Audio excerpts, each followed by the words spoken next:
We all know that an IRA is a tax-deferred retirement account, which means that we get to deduct the contributions from our taxes each year that we contribute. Or do we? In this video, I wanted to share with you some commonly misunderstood IRA deduction rules so that you don't make these mistakes.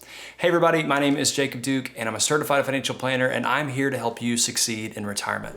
When it comes to saving for retirement, a traditional IRA is a commonly used account type that if you don't have one already, you probably will someday in the future. And in many ways, a traditional IRA is much like a Roth. The contribution limits are the same, the catch-up amounts are the same, and both have rules centered around age 59 and a half. I'm not going to get into the differences between these two accounts right now, but if you're interested in learning more about the differences between a traditional IRA and a Roth IRA, check out this video right here and you can watch and learn more about that. Now, one of the core benefits of a traditional IRA is that you actually get to deduct your contributions, meaning they're not taxable as income in the year in which you make those contributions. Now, you're deferring those taxes into the future, so whenever you take money out of your IRA in retirement for income, you will pay taxes at that point. Think of it as a gift or an incentive from the US government to encourage you to save for retirement.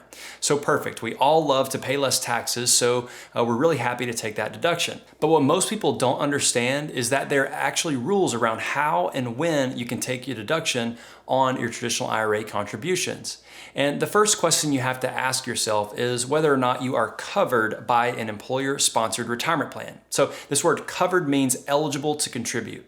If you're able to contribute to a 401k, 403b, TSP, or any other type of employer-sponsored plan, you may not be able to deduct your IRA contributions. Also, SEP IRAs and simple IRAs are included in this because even though they're not like a 401k, there is an employer necessary for those plans to be open and available. So why would you not be eligible to deduct your IRA contributions if you have a 401k? Well, it comes down to your income. So in 2023, if you're singled and you're covered by an employer-sponsored plan and you earn less than $73,000, you can take a deduction on your IRA contributions. If you make between $73,000 and $83,000, you can take a partial deduction depending on kind of where you fall in that income range.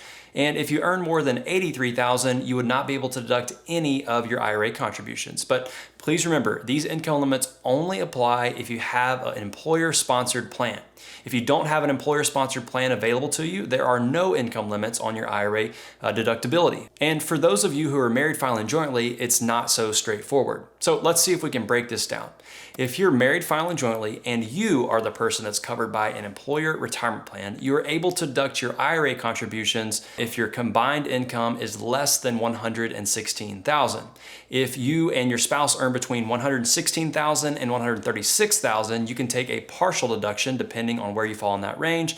And if you're covered by the employer plan and you earn more than $136,000, you would not be able to take any deductions on your IRA contributions. Okay, so that's the case if you're the person that's covered by the employer plan. But let's say that your spouse is not covered by an employer plan.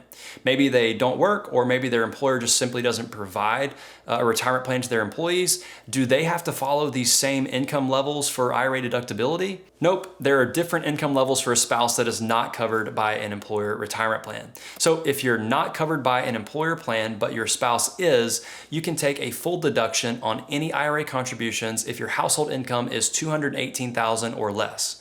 If your household income is between $218,000 and $228,000, you're able to take that partial deduction depending on where you fall in that range. And if you earn combined more than $218,000 per year, you as the spouse who is not covered would not be able to take any deductions on IRA contributions. Now, it is important to remember that all of these numbers are for 2023 and they are adjusting for inflation. So make sure to check every year to see what the new income limits are. Now, you can probably see why this is confusing and a lot of people end up getting this wrong. Most of us think of an IRA as being tax deductible all the time, but if you or your spouse are covered by that employer retirement plan and your income level is above a certain point, you may not be able to make those deductible IRA contributions. So if this is new information to you, let me know in the comments below. Would love to see what additional questions you have. And if you found this video helpful, please give it a thumbs up and subscribe to the channel. That way you don't miss any future videos. Once again, my name is Jacob Duke, and if you're interested in learning more about how I help my clients succeed in retirement,